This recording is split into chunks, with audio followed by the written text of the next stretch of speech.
Okay, let's dive into this. Welcome to This Explainer. Today, we're unpacking a genuinely groundbreaking framework from theoretical physicist and mathematician Dr. Ahmed Rayhan. We're about to explore a paper that tries to do what scientists have been, well, obsessing over for nearly a century, completely unifying the laws of the cosmos. Honestly, this is a journey that's going to seriously challenge how you think about gravity, quantum mechanics, and the literal fabric of spacetime itself. So, what if the math governing our universe isn't just a bunch of abstract numbers on a page, but an actual physical shape you could theoretically touch? I know, it's a massive, totally mind-bending question. For decades, we've basically treated abstract mathematics as this invisible background code running the reality software. But the framework we're exploring today, it suggests a massive paradigm shift. What if these mathematical concepts are actually tangible, physical, highly geometric realities? To understand why we even need this shift, we gotta look at arguably the greatest cold case in modern physics, the stubborn, profound dichotomy between the micro and the macro. On one side, you have the microscopic world. This is governed by quantum mechanics and Maxwell's incredibly precise equations for electromagnetic interactions. But then, on the exact opposite side, you have the macroscopic world, the massive realm of classical gravity and general relativity, which is locked into a purely geometric framework. The glaring problem here: these two worlds absolutely refuse to communicate. It's like trying to run two completely different operating systems on the exact same computer. They just don't talk, and gravity remains totally isolated. And that brings us to the missing clue, the key that actually promises to bridge this massive gap.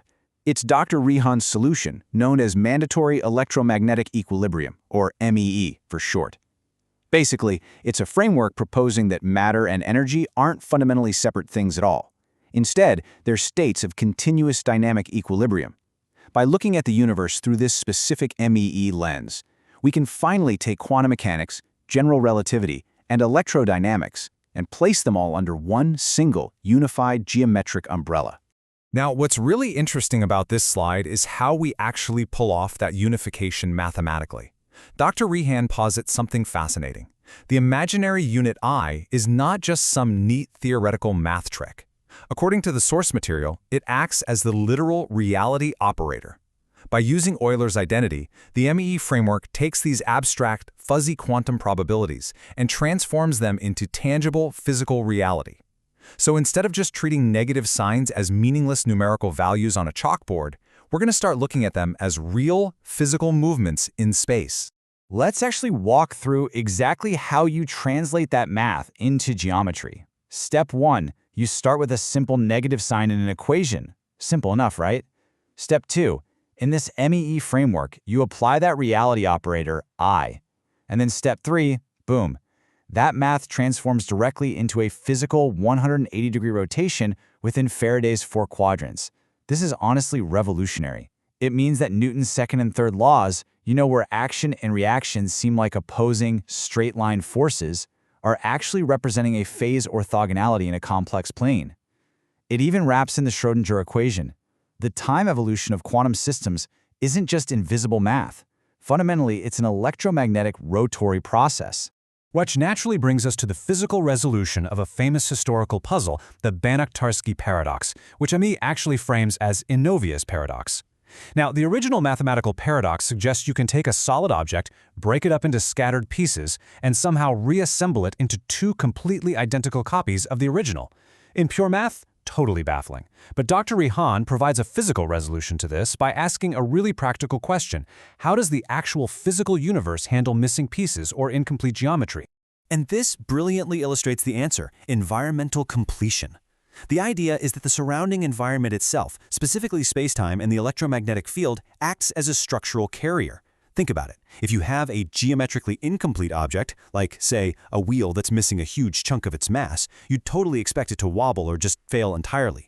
But through environmental completion, the field actually steps in and fills those unmeasured voids. The surrounding fields literally complete the object to form closed volumes, like spheres or ellipsoids, which allows that supposedly broken wheel to rotate smoothly. The environment itself is literally holding the geometry together.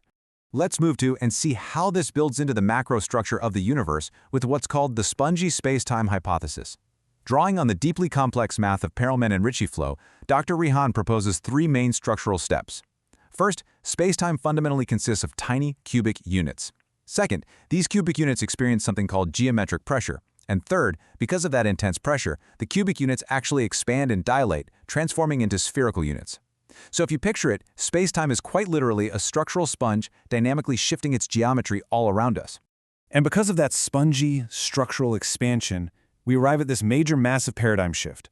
Gravity is absolutely not an attractive force.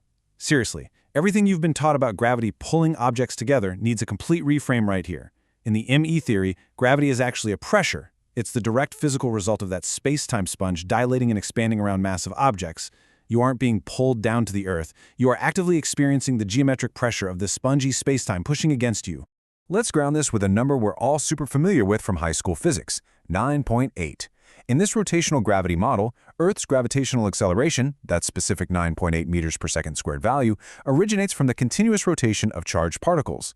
This rotation generates orthogonal electromagnetic vectors that are directed squarely right toward the planet's center. And not only does this perfectly explain our atmospheric stability, but it dictates that this exact value of 9.8 is intrinsically correlated with the mathematical constant pi. It's all completely interconnected through electromagnetic rotation. Now that we've looked at the massive macro scale of planets and gravity, let's enthusiastically pivot right back down to the microscopic scale to completely shatter what we thought we knew about atomic behavior. Welcome to what the paper playfully calls the atomic pizza model. Let's define exactly what that means.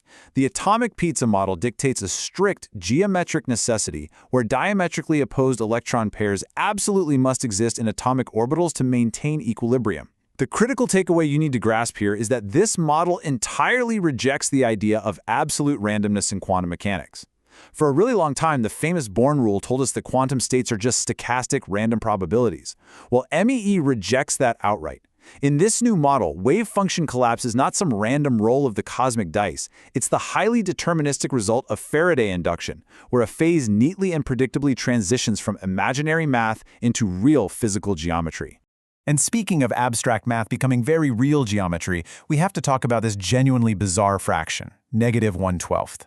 You might recognize this as the Ramanujan summation, the famous mind-bending proof that the sum of all natural numbers up to infinity somehow equals -1/12. For years, physicists have just kind of used it as a weird abstract mathematical trick. But in planetary mathematics, this is a physical reality. It perfectly expresses the closure of cosmic trajectories within a spherical manifold. To put that into perspective, this fraction isn't just a trick, it's a literal reflection of physical space-time curvature all the way down at the incredibly tiny Planck scale. Which naturally leads us to exactly why this mathematical shift matters so much. See, classical physics uses a point like 0, which constantly creates these massive mathematical headaches, like the infinities you get inside a black hole. But ME replaces this point with the 0 cube. It argues that space-time does not contain an infinitely small point. It literally stops at physical Planck boundaries, forming a geometric 0 cube. By giving 0 an actual physical geometric volume, mathematical infinities are completely literally eliminated from the physics of the universe. No more broken math. As we start to bring all these perfectly unified concepts together, we have to look beyond our standard 3 dimensions of space and 1 dimension of time that we experience every single day. We need to completely reinterpret the 1921 Kaluza miracle, a historical mathematical moment where Theodore Kaluza tried to unify gravity and light by adding a hidden dimension. So the crucial point is how Dr. Reihan redefines this extra layer of reality, the 5th dimension. Now, this is not some tiny curled-up compactified spatial dimension like string theory suggests. Instead, he defines it as an energy dimension.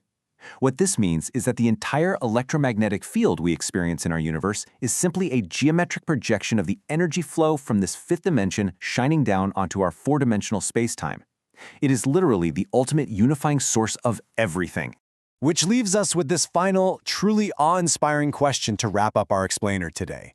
If the electromagnetic fields and the intense geometric pressure of gravity are all just projections from a higher dimension, is our 4D reality merely a shadow cast by the energy of the 5th dimension? By understanding the rotatory geometric role of these fundamental equations, Dr. Reihan's mandatory electromagnetic equilibrium invites us to look at the universe not as a series of random probabilities, but as a perfectly balanced, dynamically completed geometric masterpiece. So I want you to think about the literal shape of your reality today and keep questioning the universe around you.